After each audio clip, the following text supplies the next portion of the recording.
Today we're diving into The Psychology of Money by Morgan Housel, a book that explores how our behaviors and emotions shape our financial decisions. Rather than focusing just on numbers, Housel shows how our personal experiences, attitudes toward risk, and even luck play a huge role in how we handle money. Whether you're new to finance or a seasoned investor, this book offers valuable insights into mastering your financial mindset. Now let's begin our discussion about this book.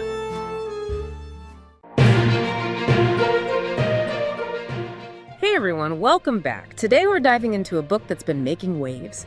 Morgan Housel's The Psychology of Money. It's not your typical finance book, is it? It's not just about crunching numbers. Right. We're talking about the minds behind the money, the psychology that drives our financial decisions, good or bad. Exactly. Housel tells this story about this millionaire, right? This guy, he just loved risky bets.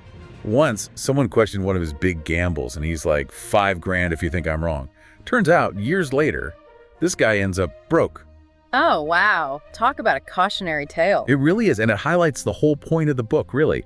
Financial success, it's not about being a math whiz. It's about mastering your own behavior, your own psychology. So you're saying someone could ace every finance quiz, know all the formulas, but still crash and burn because of their behavior? 100%. It's all about our experiences, especially early on. Those really shape our views on money, way more than any textbook ever could. Makes sense. I bet if someone grew up during a recession, seeing their family struggle, they might be wired to be extra cautious with money later on, even if times are good. Exactly. It's like what seems crazy to one person can be perfectly logical to someone else, all because of their past experiences, their own unique money story. Okay, so our individual histories play a huge role. But then there's luck, right? Housel uses the example of Bill Gates. He says the only reason Gates got into computers so early was that his high school just happened to have one, the only one in the entire area. It really makes you think about how much we underestimate the role of luck. We love those stories of hard work and talent, and those are important. But sometimes it's just being in the right place at the right time. It's like we want to believe we have more control than we actually do. Totally. Like, we take credit when things go well, but blame external factors when they don't. Right. Housel says it perfectly. When things are going extremely well, realize it's not as good as you think. And when things are going terribly wrong, realize it's not as bad as you think. Powerful, isn't it? Acknowledging that luck plays a role, both the good and the bad, can make us less reactive, less likely to make rash decisions based on our ego. So how do we actually use that knowledge? I mean, we can't just say, oh, well, it's all luck and give up, right? Of course not. But it's about adjusting our perspective a bit. Take Bill Gates again. We see the success, the billions, but not all those lucky breaks that went his way. So maybe it's about being grateful for the good fortune and a little more forgiving of ourselves when things don't go as planned. Exactly. It's not about diminishing hard work, but understanding that luck plays a part for everyone. So we've got our individual psychology, the luck factor. What else shapes our relationship with money? Well, Housel dives into this idea of enough, and how often we chase wealth without a clear understanding of what will truly satisfy us. He talks about Rajat Gupta. Wasn't he a top executive, super successful, but got involved in insider trading? Yep, that's the one.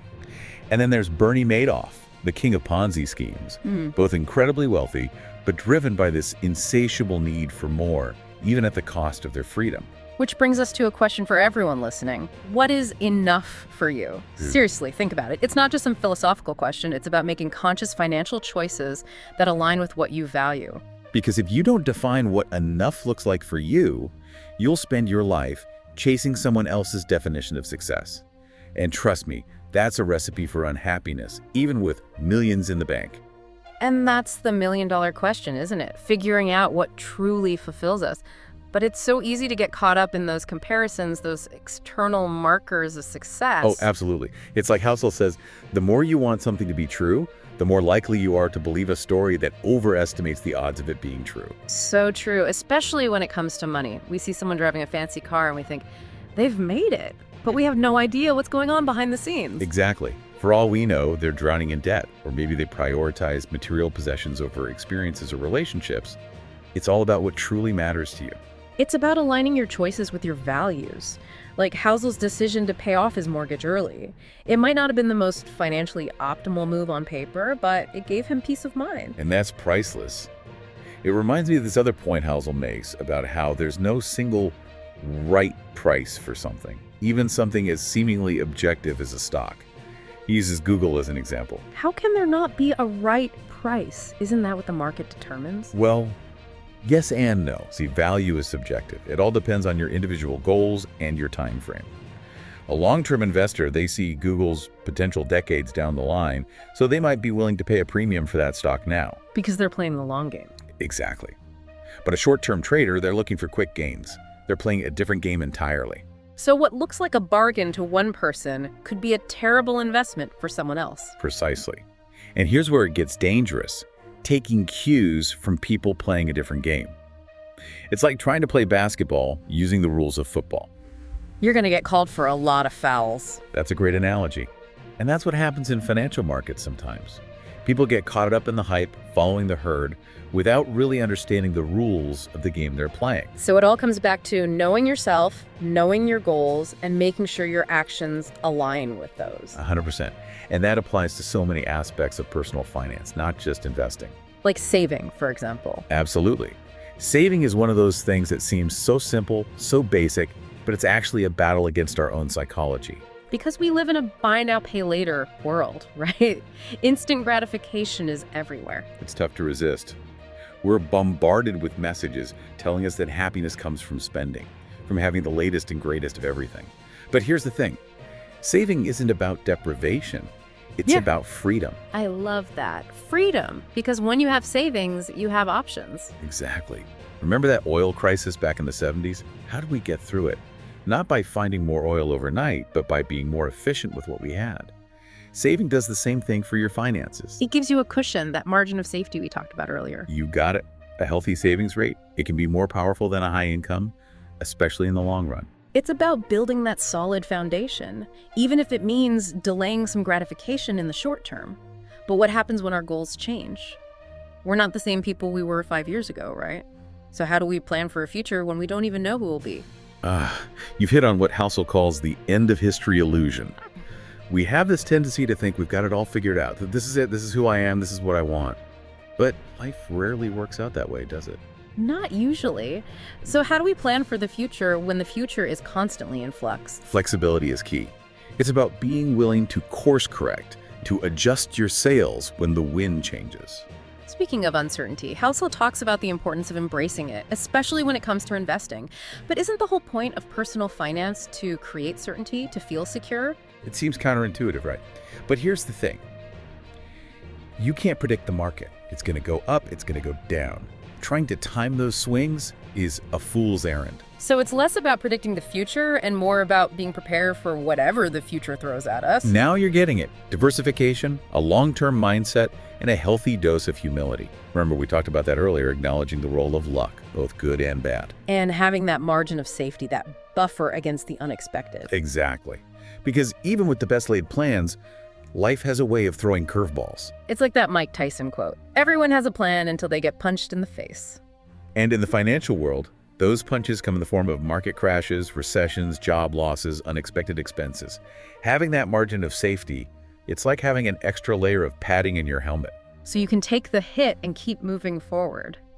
You know, it's funny how we talk about uncertainty and planning for the unexpected.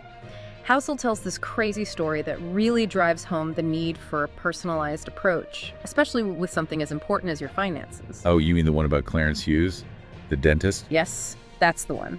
It's 1931, and Hughes goes in for a routine procedure, right? He wakes up, and not only are 16 of his teeth gone, but his tonsils are out too. He died a week later. It's a wild story. What makes it so powerful is that it reflects this outdated mindset in medicine, this idea that the doctor always knows best and the patient's opinion doesn't really matter. Like a one-size-fits-all approach to healthcare. Exactly. Back then it was like, we're going to fix you, whether you like it or not. But people have different values, different pain thresholds. What one person considers an acceptable risk, another might find unthinkable. And that's what makes it so relevant to our conversation about money. Just like those old school doctors, You've got some financial advisors who approach their clients with that same one-size-fits-all mentality. Here's the plan. Everyone gets the same treatment without considering individual goals or values. Exactly. They're so focused on the disease of financial insecurity, they forget to see the individual patient. It's like, shouldn't it be more of a partnership? Absolutely. You want an advisor who listens, understands your values, not just your account balance. Someone who educates and empowers you, not dictates. Someone who helps you create your own financial roadmap, not just hands you a pre-made one that might not even lead where you want to go. Exactly. And that's what's so refreshing about Housel's book. He's not handing you a step-by-step plan. He's encouraging you to ask the right questions so you can make informed decisions that align with your own values. So it's less about following someone else's formula and more about understanding yourself. Now you've got it. Your values, your goals, your risk tolerance, all of it. And being humble enough to know that we don't have all the answers, right? Humility is huge, both when you're riding high and when you're facing setbacks. So when things are going great, don't let it go to your head. And when things get tough, don't beat yourself up. Easier said than done, right? But it all comes back to that idea of luck. Sometimes things are just out of our control. But what we can control are our reactions to those events, how we choose to navigate those ups and downs. And part of that is building in a margin of safety, that buffer against the unexpected. Like we were saying earlier, hope for the best, but prepare for the worst. It's like that old Mike Tyson quote, everyone has a plan until they get punched in the face. And in life, those financial punches, they come in all shapes and sizes. Market crashes, recessions, job losses, medical emergencies, you name it. Having that margin of safety, it's like wearing a financial helmet. You might still get knocked down, but you'll be able to get back up and keep moving forward. So as we wrap up our deep dive into Morgan Housel's The Psychology of Money, I think the biggest takeaway for our listeners is this. Money isn't just about spreadsheets and interest rates. It's about us, our deeply human tendencies towards fear, greed, hope, and how those emotions shape our decisions. We all have these stories we tell ourselves about money, about success, about what it means to be wealthy. And sometimes those stories can hold us back or lead us down the wrong path. So maybe the real challenge is to become more aware of those stories, those internal scripts that are running in the background, and ask ourselves, are these stories serving me? Are they helping me create the life I want? Because if they're not, maybe it's time to rewrite them. What a great place to end. Thanks for diving deep with us today, everyone. We'll see you next time for another deep dive. That's a wrap on our discussion of The Psychology of Money by Morgan Housel. We covered how our behaviors and experiences shape our financial decisions. Thanks for tuning in. If you enjoyed this episode, don't forget to subscribe and share your thoughts with us. See you next time. Goodbye.